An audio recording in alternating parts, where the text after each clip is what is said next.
Makes it like to face like global what do we do about bullying? Even though I was a rhetoric student, I was kind of shy a little bit back then. So I remember somebody said something really outrageous from the audience, and I just jumped up there and started talking, and then people started clapping. I thought, hey, well, so it just went on. So we did a lot of. That was our platform. We did a lot of that. One of the free speech movement is that Vic spoke, I spoke, and a young Republican person that's also probably why spoke. I got up there. To be truly free speech movement at that time. So it was good. And then of course the empty chair, because we invited President Henry to come, and he wouldn't. And there were back then they were just old metal. We threw a metal chair up there. Yeah, we put the metal chair up there and proceeded to ridicule him for not showing up. Right, and he never did. So let's move right in through those doors. We're going to go inside through those doors.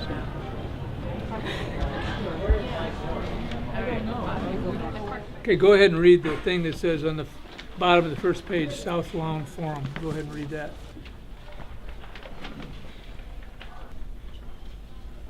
But I don't even know which one of us decided this or why, but we walked to the center of that room, let's say like today, where students were just sitting around studying. We just clapped our hands and said, hey, we're going to have a forum about the war.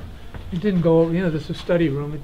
People kind of looked at us like we were crazy, but they didn't stop us, so we just got up and started talking about it. And then I think it was weekly, then daily, whatever, and the university wouldn't give us a microphone at first. This photograph was taken right here. Yeah. So then we just kept talking about everything, right? And it filled, and I think a lot of students got turned on to the things we were doing because they came here and heard it, right? Go ahead. Yeah, and we started talking a whole lot more about the war in Vietnam. You probably remember the chant, hey, hey, LBJ, how many kids did you kill today? Okay. I found out later, but I didn't realize it at the time, that really affected LBJ.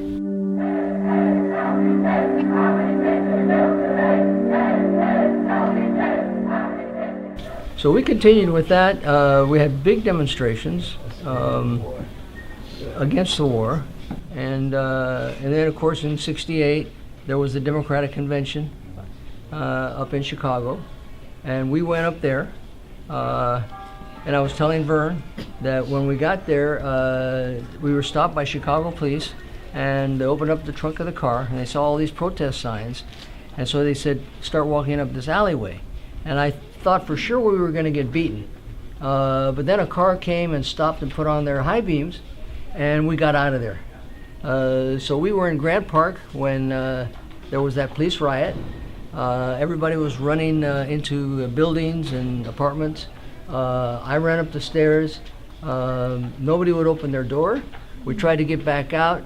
I covered my head, and they broke a finger. So we went up to Evanston, to a hospital, and they fixed it for me, and they knew where we had been. And then from there we just went, came back to Champaign, Urbana. So that's pretty much this room. Then again, it had a major influence. And then Vic was there, I was there. There was a big PBS special in this room 50 years ago that was nationally shown. And then a young man from this town recreated that about I don't know, maybe it was a year and a half ago. Well, yeah. I guess back in 2018, we gathered again, and the room was full again, and kind of revisited. There was a kind of a parallel history there too, because at the original one, the African American Union and the community people, John Lee Johnson, maybe you all remember John, really an iconic guy, who was a leader of the community, black activism. Anyway, they came, and there was a lot of dispute. I think we could say nobody was really listening to him. Was he publishing that Northside newspaper, The Plain Truth? The Plain Truth, he was doing that. Anyway, at the end, John Lee led all the people of color, mostly African American, out of the room. They walked out. And 50 years later, the same thing happened at the end of the time. But it wasn't necessarily because we were all doing bad things. It was just a way of establishing, that they had different issues. So there was a real parallel there when we had that. And so the South Lounge had a real history, and I don't know if they do anything with it now, but clearly students sit and lounge and read things and eat popcorn. So we don't. There was a young fellow who came in here. He was a little crazy. We're all crazy, a little crazy. And he would tell these marvelous stories, and then at the end he would always say, "Boom flash." Does anybody remember him? Just me? He was... Was he the one who had No, but I always thought, Was he the one who had been a soldier and then became anti-war? It might be. I don't know. But anyway, he would always end it with saying "boom flash." He was a marvelous speaker. I'm trying to find someone else who remembered him for... Anyway, anyone else? Go ahead. I always thought Bob Goldstein's articles in the Daily Illini were very fair to us. And everybody remembers Roger Simon and Dan Balls. Dan Balls is now the chief editor for the Washington Post. Chief correspondent, I think. Chief correspondent? Okay. So the U of I has produced a lot of quality people, and we're proud of it. Okay, we're staying in this room. Actually, I should have looked at my notes. We're going to read, turn the page, we're going to read about Project 500, because all of it, they brought in a good-hearted way, an attempt to the fact that minority students were so unrepresentative from the state of Illinois. Interestingly enough, we all, and Mike and we went to a museum out at Moheno, which there's a really good exhibit out there if you want to see it. And the percentage of African-American students here at the university is barely above what it was back then after Project 500, which is rather amazing. But anyway, so they brought them in here, and evidently they didn't have room for them. It was just not hasty and not well organized, so the African-American students felt really discriminated against because that's the way they felt they were always treated. So some of their leadership, they marched, all of them, practically every kid came over here and took over this lounge and these rooms, and they wouldn't leave. Yeah, big sit-in. And so the university kind of spent a couple days of negotiating. I remember myself and quite a few of the so-called white radicals we spoke to, to encourage everybody to hang in with the sit-in. And then finally, the university just arbitrarily brought in trucks and took no white students, just the black students. They took every single black student, put them in the trucks, drove them over to the football stadium, and fingerprinted and mugshotted every one of them. So that was a great start to the university. So even though it was a noble attempt, obviously it went haywire, and the racism came flying out. So, and the percentage of black students has not increased here at the U of I. Well, it was higher, it went back down. it was hard one, but you're right. Yeah. Just briefly talk about the civil rights movement. I think it was not emphasized enough that it was the most significant inspiration for the students. Sorry, Rick is not here to speak about SNAKE and about our activities going down to Selma, voters registration, and other demonstration, even demonstration locally here in Champaign County. And it would serve as a major impetus, a model, and also a, I would say that it is from whence our student movement was born. We model after the civil rights movement. And when things got very serious, when the Kent State students were killed by the National Guard, and I can't understand why. I never heard a good explanation of why they would kill unarmed students. Okay, but when that happened, the New Left got very. It got too radical. I was in SDS, and then the Weathermen formed, and that's when I bailed out, and Vern bailed out, because that was Bernardine Dorn and John Ayers. They were accused of bombings. This is my perspective, and other people can bring it in, but at that particular time it was very sensitive. Although the white radicals were pretty involved in supporting those Black 500 students. The president of the BSA, the Black Student Association, was a young man named David Addison, if you remember that name. And he was pretty adamant, because we approached them a number of times about working together, and they didn't want to. At that point, they did not want to you're right, there were activities in this town, civil rights activities that a lot of people involved in, but that there was never we wanted a real They were very bonding. independent. They were independent, and you know, the idea of the whites coming in, you know, take us over to give us, you know, ignore our ideas, you know, and so that's the answer, so. I think it's important to note that right around the time of the killings at Kent State, there were more killed at Jackson, Mississippi, too. Black college. Virtually nothing in the news. Right. No riots. So now, go ahead. You wanna? As far as the events in this room that took place, the teach-ins, the speak-outs, Yeah. whatever, as a high school kid, those had a big impact beyond the university community, because we would carry those back to Urbana High School and the other high schools around here and spread the word. So that was really important beyond the student community. I ran in after the dog, and I went to the third floor. We'll go ahead and start on this. This was the electrical engineering building. That side of the building had a fire extinguisher, a fire escape. And we couldn't get in because they had it blocked, and some student, was that student here possibly that ran around? Dean Seelock, he passed away. He had polio. Who was it? Dean Seelock. Oh yeah, Dean, He had yeah. polio as a kid. Oh, right. Calling it. Oh yeah, Dean Seelock. I remember Dean, An yeah. attempt to barge in. Yeah. Paul Lumpkin pushed about 4 cops through. Yeah. But they got the doors closed, busted about 5 people, and then we were stuck outside. Right. But then they came down, the fire escape, and we all Right, scrambled up. they pulled it down, and we ran up, Opened and the then they top. opened the door. I remember I had my little dog with me. He ran in the building, and you know, big radical chasing his dog. And I hit the third floor. I think it's in here. Some student sprayed me in the throat with a fire extinguisher. I thought I was going to be permanent.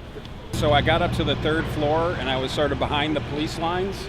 And I remember talking to the GE recruiter and tried to open up the conversation by saying, you know, 60 cents an hour in Bombay that GE pays is actually pretty good money. And it was like totally not there. But I was spirited away from campus right after that. I was camped out for 3 days in Kickapoo because my woman friend didn't want me to get beat, which we just heard about incidents like that. There were a lot of people beat pretty bad.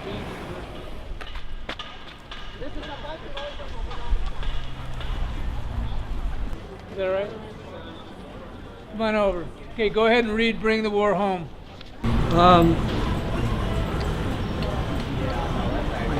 I wasn't at this demonstration. When Weatherman took over SDS, Vern and I bailed out because they got way too radical. They got violent. And that's all I have to say right Yeah, now. that's fine. Okay, go ahead and flip the page. Flip the page, if you will, to the other side where it says boycott. We won't talk a lot about it. We did a boycott for about a month, and I couldn't remember that it was Eisner's. I don't even know where Eisner's was. I can't remember where it was. It had to be on Neal Street, Oh, where Channel 3 is now. okay. Yeah, and McBride's was on the corner. Whoops, it's the White Hen Pantry now, and then No Hassle was a kind of hip capitalist store that sold pipes and stuff. And the head of that is a man named Irving Azoff, who is now arguably one of the biggest rock promoters in history. And he and his friend Bob Nutt, they just had a memorial for him with the Finchley Boys playing. And we were on the quad. My son has a picture of us on the quad.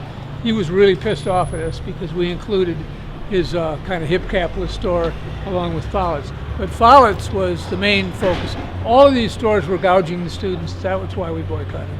So, anybody want to add anything? So every time there's a riot, these windows went out immediately. There were rocks under all the trees. I came back about 3 years later and they'd epoxied all the rocks to the ground. So like they finally figured it No out. more ammunition. Yeah, I No, don't know. yeah. Vic and I were at the Follett's meeting, and I don't know if you remember this, but you were there. But the owner of Follett's flew in and interrupted his vacation from Tunisia, and he was kind of upset about it. You know, and he said, "Why did you do this? Over textbooks, I had to leave my vacation." We didn't have a lot of sympathy with him. Okay, so go ahead and read the boycott and Ederholt's shooting death. This young man, because of the tension, was chased by the police and was killed with a dum-dum bullet. It was a big story, And that, you know, in a way, I mean, we weren't, as the boycotters, we weren't responsible for his death, but it felt pretty bad because that wouldn't have happened if we didn't have the boycott. But it also showed the level of racism. It was a big deal in the community, you know. We can destroy this country. We can't stand by and let nothing happen. So it was okay to go out and destroy property on any level we can to bring the war home, so that the American people would see that maybe a microcosm of the terrible destruction that was happening in Vietnam. So we went out, and you see, I won't go over it, with this building was, I don't know if it was this building, whatever building, AT&T, completely glass front. And actually this young man that did it was just passed away, Steve Slavon, I can say his name because you can't get in trouble.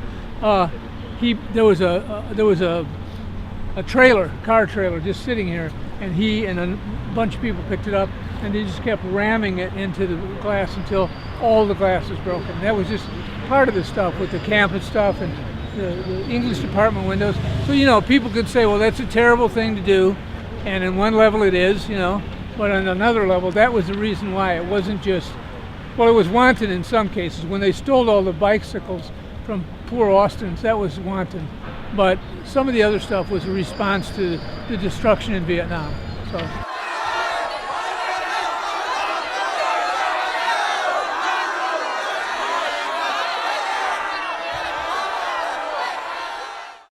We did protest this for a reason, and that was that they were keeping records of students' activities, you know, and files. And so we really did shut it down for 2 days. I felt bad for the secretaries because they're the ones that got the brunt of it. But we scheduled appointments around the clock, and we sat in their lounge and wouldn't let any students in. And I don't know how, you know, I clearly didn't stop them keeping the records, but this is what the history of that building is. So Vic, where's Vic? Right here. Vic is right next Oh, go ahead. When we were there, we were in the front office, and Morgan, the security chief, he calls the front office and tries to talk to me, and I just held the phone away from my ear, you know, and I said, you know, burn the files. These files that they were keeping on students. And so I don't know, how long did we stay in there? Well, we were there part of 2 days. We didn't stay overnight. We left at 5, but we came back early in the morning. We basically had all his appointments booked and all the office space taken up by students who just kind of had just hung out and made it dysfunctional, you know. And we were not loved by the secretaries. They didn't like us. We smoked a lot of dope, and I remember the policeman saying, they're sure smoking those cigarettes in a funny way. But we were right out in the open. They had no idea what we were doing. So that was kind of the counterculture that came out of that. That was kind of a cultural landmark, was that Buddha's birthday in May of '67. The electrical engineering building demonstration, GE, was pretty big too because it got so violent. And the height of the peaceful one, right. You know, there were about 200. How many were there at Dow? 150. I inflated. I learned from the newspapers to inflate the numbers. Anyway, but I think it says in here at Madison a week before, they had a Dow demonstration that got really violent. The police attacked, beat people badly, arrested a lot of people, and it was really a riot. I mean, the town went crazy. And so the university people decided not to do that here. So we don't know what would happen if Madison didn't happen because of the fact that, you know, they warned us for a couple days to leave, and we didn't. You know, people would bring in sandwiches and, you know, whatever. And then finally, they agreed that the Dow people wouldn't be able to do their interviews. We don't know if that happened. They might have had it somewhere secretly. We don't know. But symbolically, we did stop it from happening. Vic, you want to add? No, I think people were so upset about Dow because we learned they made napalm. And like the notes say, we all remember that little girl running down the street naked and on fire. You know, because napalm is a jelly-like substance that burns and sticks to your skin. I always remember the American officer that said we had to destroy the village in order to save it. Okay, this kind of 1984 thinking, it was pretty horrible. But Peltison got involved, and it's here in the Daily Illini reproduction. And that was all I got. Yeah, and then just because it was just horrific, just shows you what our country will go to. I know once I read that they had a cache of what's that, botulism tip bullets that they could shoot, and they were so good they could nick someone's neck, and then they would die of botulism. They used that. And then of course the guava bombs that exploded just on people, and then the metal would embed in like children, and then they changed it to plastic so that the X-rays couldn't pick up where they. I mean that's Hitlerian. Let's put it that way. That's what it was. So that really got people stirred up, and a lot of the reason people went against the war was because we kept getting, the news media was able to give us these horrible images and stories about, this horrific stuff, and people were visceral and angry. So, anyone else want to say anything before we move on? Yeah. Conduct probation was one of the best experiences of my life. That was so much fun. Yeah, we took some spray bottles and put skulls on them, and I mean, I remember. Yeah. and then Gail grabbed the microphone. Yeah.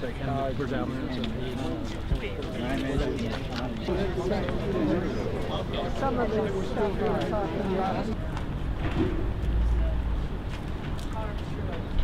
Looking at the Champaign County. Were you? God, no.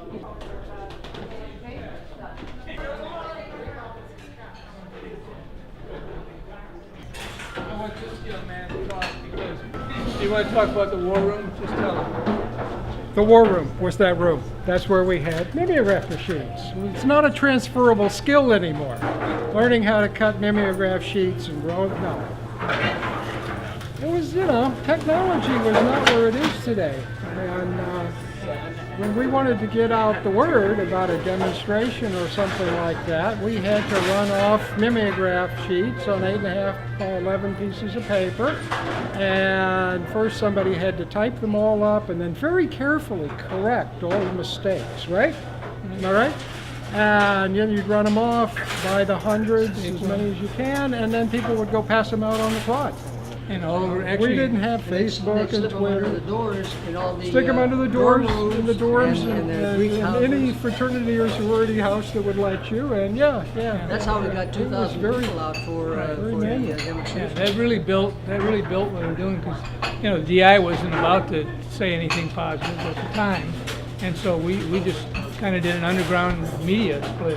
But then also the coffee house became a social place. My brother Vic, I think he dropped out earlier, but he met I introduced him to his wife here, right there, and his wife introduced me brought me to the sorority where I spoke about the war, and in that room I met this young lady who's had to put up with me for 45 years. Okay, so that's actually the red herring kind of had a big impact. So, Vic, you want to talk about the wall? Yeah, there? on that wall is where that inscription was, that the first sign of a decaying empire is the disaffection of its youth. We were disaffected by the civil rights violations. We were disaffected by the war in Vietnam. There's an old Chinese proverb that may you live in exciting times. Well, we lived in exciting times in the 60s. I wouldn't trade it for anything. And this is part of one more anecdote. That door of the war room, I don't know if there's still a door on it, but how many people, some of you old people remember Lori McCarthy? She painted the left wing of the butterfly on that door. That was symbolic. And very interesting just to talk about the split in the country, because Lori was very radical. And her brother was a guy named Tom McCartney. Tim McCartney, who was the bodyguard when Reagan was shot and got shot, and was in the Secret Service. So that's kind of a little gap in that family on the side. So Channing Murray, the Unitarian Church, gave us his space. It was like we had a hangout, which of course Earthworks later and Metamorphosis provided that too. But this was and it's obviously still going, which is pretty cool. They're still looked on as pretty radical, so. Look at this. Hey, Steve, here.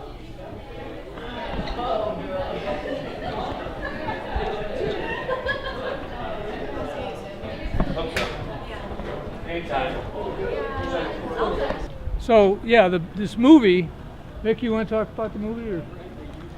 Okay. This movie, how many people saw that? How many people saw the Battle of Algiers? Was it not powerful? I mean, basically it humanized what we call terrorists now.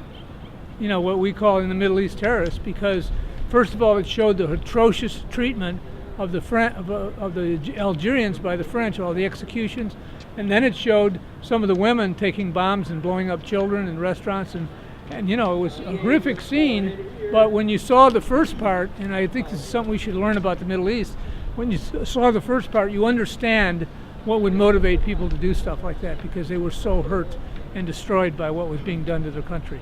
So and then the women had this. Is there any woman here who can replicate that incredible release? Did you do it? Replicate that Algerian women's cry? You can't do it. Anyway, it was from the throat. It is one of the most. It's terrifying, and the women would do that before they would attack.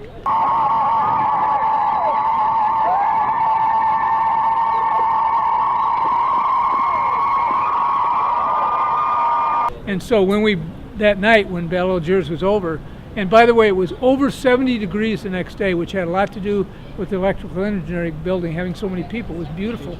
And anyway, we broke out of here, and the women started doing that trill, or whatever you call it. And your skin crawled, but it was also fired you up. You wanted to bring the revolution right now, And It's a cry of mourning. Cry of mourning. Okay, I didn't even know that. A cry of mourning. Okay. The Congolese choir at St. Patrick's does it. Oh, okay. So you can, I guess, probably, if you want to hear it, you can, like everything else in the world, you can YouTube the Battle of Algiers or whatever, the trill or whatever. So that's pretty much it. I think One big event that you haven't written about in here is that the Mother's Day, Sunday. Were you present? I don't think I was. Okay, that's when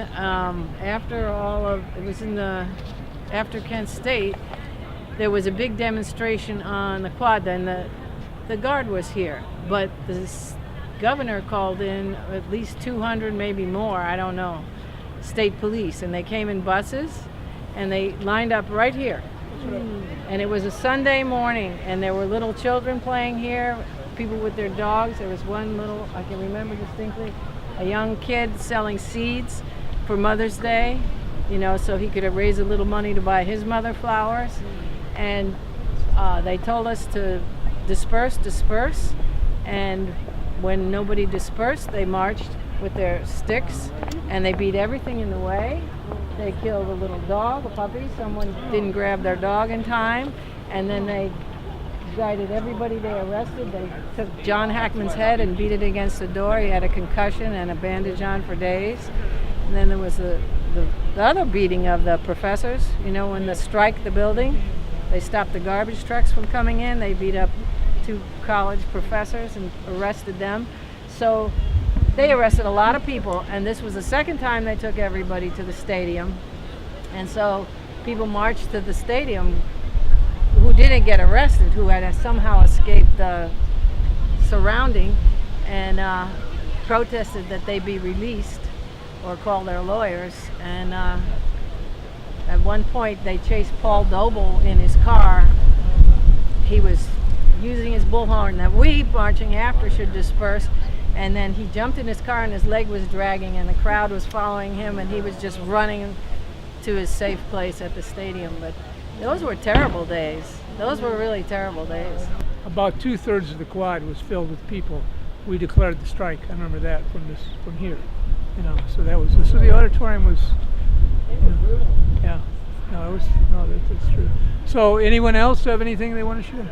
I remember just this big mass meeting that was held on the steps, and it was showed for the first time, I think, the power of the movement at the time. This quad was like 2/3 filled, and it was not just students and professors, it was community. It was from people all over. And the big mass rally took place, and it took place in peace. It was a peaceful rally, despite the threats, impending threats that surrounded it, with all kinds of ugly-looking cops and military. And then Professor Tebow, professor of religious studies, was one of the last speakers, and he just urged people peacefully disassemble and avoid conflict, at least on this occasion. And I think we made our case and made our point, and people came back the next day, and that's when things really started moving forward. Memory from here, which was the first National Women's Music Festival was here. Then it moved to Michigan, probably 1974. About 8 years ago now, I wrote a song, and I decided I'd sing it in Illinois until we ratified, and it looked like it was going to be any day. Well, it took a little longer than we thought. Nonetheless, it's only a question of when we have the ERA, not whether we have the ERA. And the name of that song, which I'm going to sing with you now, is Ballad of the ERA.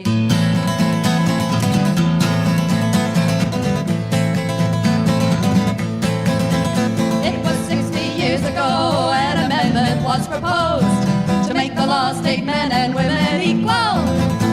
But little did we know just how long the fight would go, and even now we're working on its sequel. So no more debate, because we can't wait. We demand equality today, and it's fight we must to make the law just. Here's your part. ERA, ERA, ERA. Let's do it again. ERA, ERA, ERA. Well, I'm only Adam's rib. Keep me safe within my crib. Miss Shifty cries while working women labor. Any girl who needs to work should find a man to put her through law school. And if she don't know her place, who cares what they pay her? We do, so no more debate, because we can't wait. We demand equality today, and I mean today. And it's fight we must to make the law just. Shout it, ERA, ERA, ERA. Let's hear it louder, ERA, ERA, ERA. Your turn. Said the man who's been laid off, how can I support this stuff? The boss tells me you'll make more competition.